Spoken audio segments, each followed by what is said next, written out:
You're listening to Independent TV 7. Don't forget to subscribe to our YouTube channel, and also don't forget to click on the bell icon to get more notifications.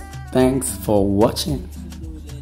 Yeah, you're listening to Independent TV 7. Concerning this headline, I don't think I really understand it. I would like us to pursue it. This is concerning Biafra. The headline which says confusion as a United States lawyer asks Ejiofor to withdraw from representing Nnamdi. Definitely we all know who Ejiofor is. Fein is the advocate or counsel to Nnamdi's case. A crisis is now brewing in the camp of the leader of the indigenous people of Biafra, IPOB. Nnamdi, as his U.S. lawyer Bruce Fein has written to one of his front-line lawyers, Fein Ejiofor, urging him to immediately refrain from representing the secessionist leader. In the letter circulating on social media, which the United States U.S. lawyer directed to Ejiofor, he claimed Ejiofor was not eligible to defend Kanu against the Nigerian government's amended charges in the court. Given his reasons, Fein cited a pending lawsuit instituted by a businessman against Ejiofor over an alleged fraud of 5.6 million naira. According to him, Ejiofor had a case to answer, insisting that the allegations were not concocted by the Nigerian government. He therefore called on Ejiofor to immediately withdraw from Kanu's legal team. The letter reads, how can you be blind to what all the world can see and understand?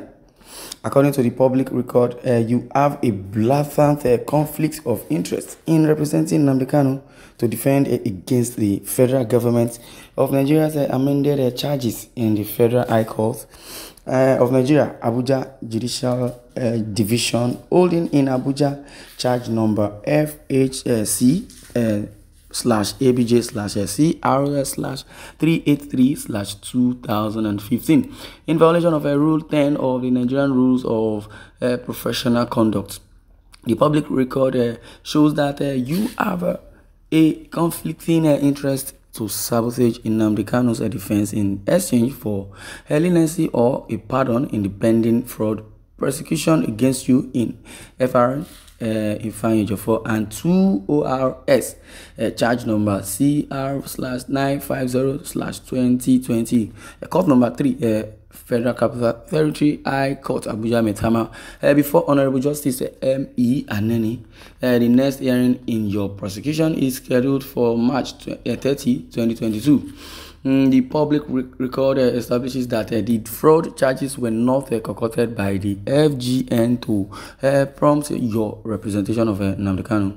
Well, the record shows that the charges were triggered by a complaint from a private businessman with no political or other ulterior motive to defame or handicap you. Opala Commerce Ikechukwu.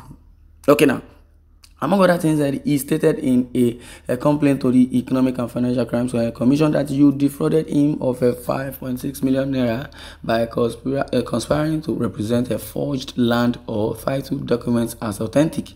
Nothing in the public domain demonstrates that you shared your conflict interest with Nnamdi and received his knowing and voluntary written consent to represent him, notwithstanding the conflict.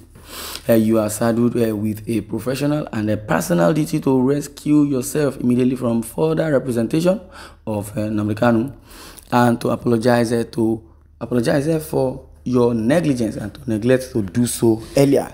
As the Bible preaches in Matthew 6:24, no one can serve two masters. I expect you to do the right thing. Both the IPOB and Ejiofor are here to react to the circulating letter. Wow. I don't even know what to say because as I am here.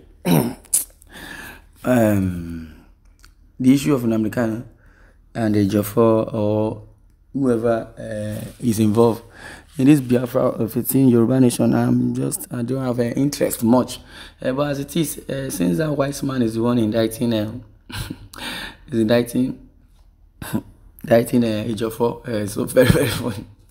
Yeah, so very funny. Yes, because as it is, according to the report, they said they are yet to, respond to or react to the circulating letter, both IPOB and Ejiofor, the indigenous people of Biafra.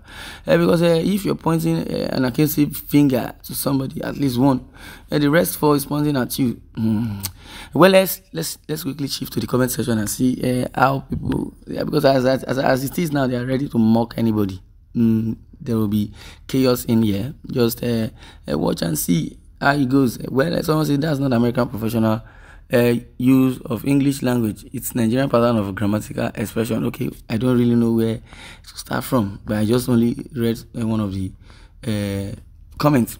Someone said concocted the stories just to trend. Ejiofor is already in court against his traducer going in a label suit. Continue churning out stupid stories. One way, okay, maybe it could be true. Maybe the issue is true, and that is what I think. Well, old boy, you go kill this man. You ask to eat dogs. Well, okay.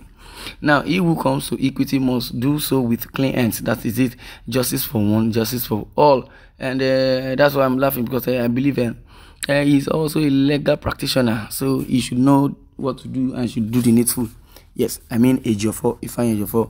If this story is true, it could be true, it might not be true, but as it is, I just want to believe that there shouldn't be a missing word, or there shouldn't be any iota of these thoughts. Because as it is, I would say, since Ejiofor has been indicted by this white man, it's that same white man that even said, this same white man on 9 Talks, say, God, it's so very, very funny. Okay, to crown it all, I would say, okay, let's do it this way. If Ejiofor definitely, would respond, then we'll know his own, or from his own side of story, because it is, they said a letter, a purported letter, and that is what it is. Since it's a letter, and then it's a purported letter, so let's go there, and that is what everybody is saying.